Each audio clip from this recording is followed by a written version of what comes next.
I'm Brittany Lewis with Forbes Breaking News. In Senate floor remarks last week, Louisiana Senator Bill Cassidy pushed back on claims that the bipartisan gun control bill violated Second Amendment rights, calling such claims, quote, absolutely false. The Republican defended the law, claiming it was necessary constitutional legislation that would help prevent mass shootings. The bill, which was ultimately signed into law by President Biden last Saturday, had been largely opposed by congressional Republicans. Key critics of the law claimed it was unconstitutional, though Democrats and some Republicans managed to pass it. Let's listen in to Cassidy's defense. Let me begin by saying that I am proudly pro-Second Amendment. I believe in a God-given right for law-abiding Americans to keep and bear arms. And the Second Amendment has given millions of Americans the right to defend their spouse, their family, their children, their home.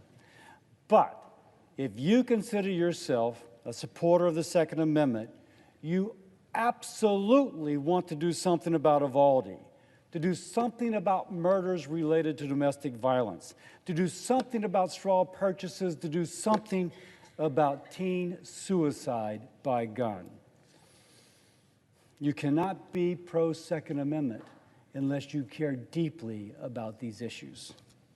That's why we have targeted legislation, the Safer Communities Act, that addresses specific problems that have led to mass shootings by restricting access for someone who should not have a weapon, but also by providing additional mental health resources and by hardening schools.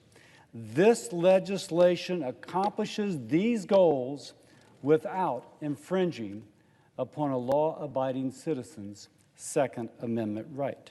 And let me repeat that, because there's been confusion in speeches from this floor. There's been internet exploding. There's rumors afloat that somehow this infringes upon the law-abiding citizen's right to keep and bear arms. That is absolutely false, and if anyone says so, they are misleading the American people. Madam President, this doesn't do any of that. Madam President, what this legislation says, that unless you are adjudicated, now adjudicated is a $5 word that means you go before a judge, and the judge looks at the evidence, and under this bill, if a state puts this into law, then they've got to follow due process, which says that the person who may lose their Second Amendment right has the right to an attorney, a higher standard for the evidence that must be presented, that person has their day in court. This was the gold standard that the National Rifle Association always advocated for, as if we were going to take Second Amendment rights from someone who should not have them. And this bill has that gold standard. Now, I've had a couple of town halls just to find out what folks back in Louisiana were thinking about all this. Frankly, they're talking about inflation and the price of the pump as much as they're talking about this. But I got a message. They think that we can protect Second Amendment rights and do something about a tragedy such as Uvalde. But let me give you some of the comments, because it shows you the confusion, and it shows you the concerns, and it shows you where the American people are.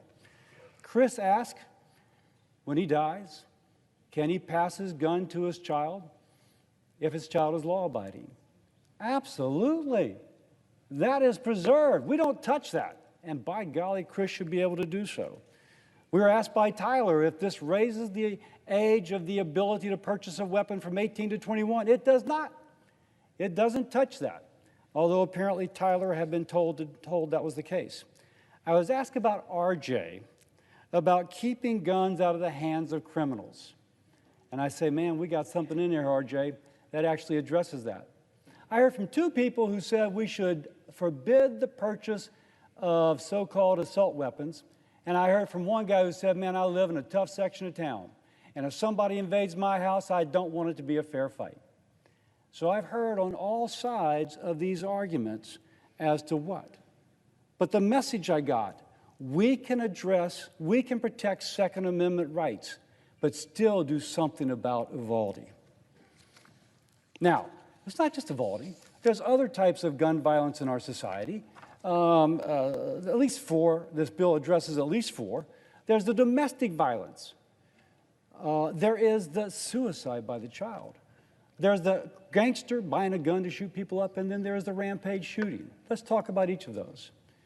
When it comes to the domestic violence, a guy beats up his girlfriend. He comes back with a weapon and shoots her a month later. It happens too much. I talked to my police chief, Murphy Paul, in Baton Rouge, and he tells me that domestic violence and domestic murder spiked under the pandemic. This bill does something about it. I asked people who oppose this bill, what about domestic violence, man? What about that woman who's threatened?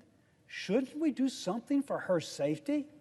This bill does something for her safety and quite likely for her children's safety and quite likely prevents a suicide by the troubled man who goes there in the first place. Let's talk about crime, gangsters, straw purchases. Boyfriend's got a felony, can't buy a weapon. The girlfriend buys him one and slips it to him. It's against the law now, but it happens all the time. We strengthened, RJ, if you're watching on C-SPAN, man, I'm channeling you.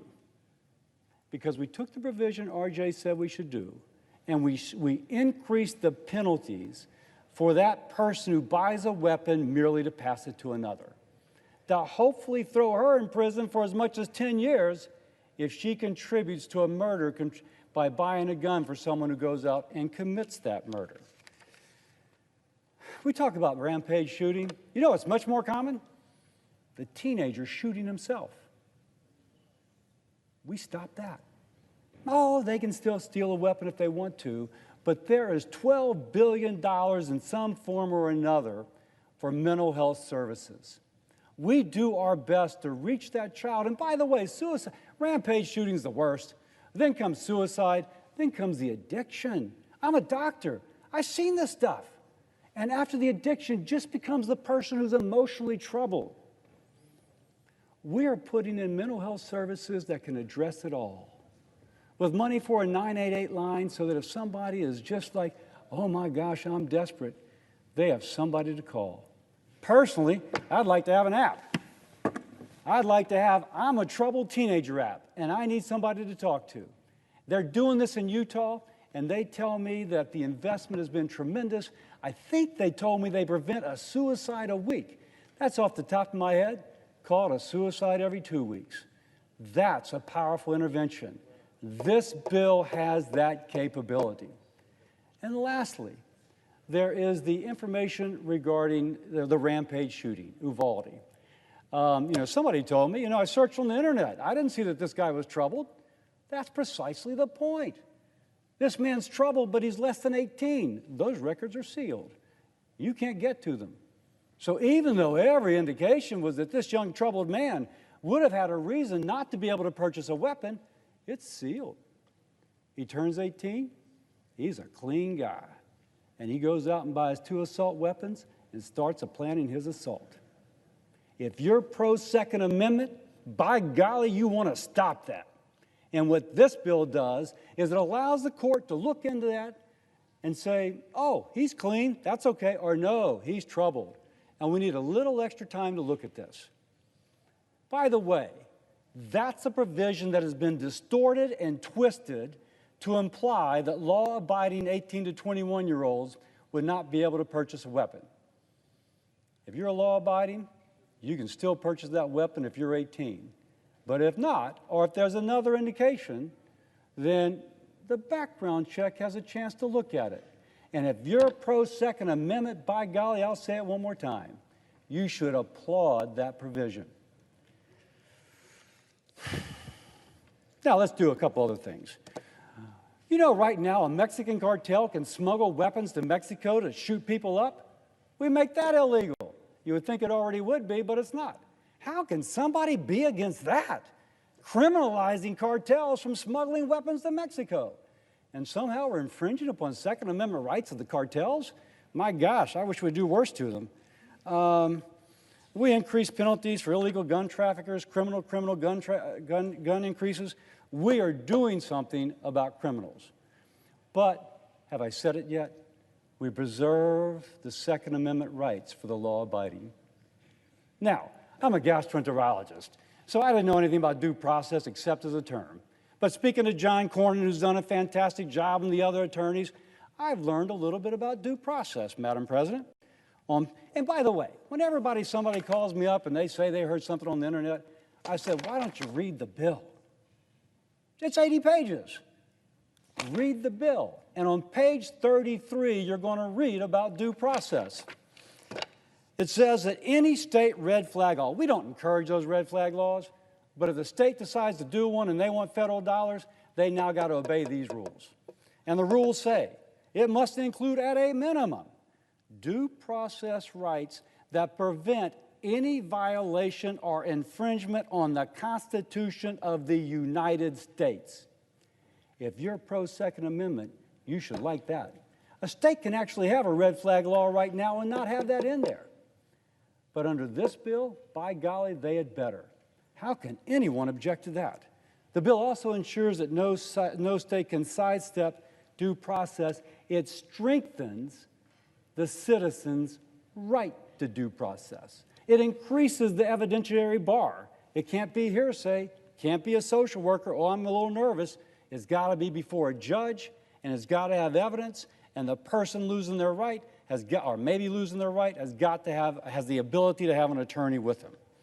Now, no offense to my people on the other side of the aisle, but if a liberal state puts forth a law that has poor due process, they won't get federal dollars.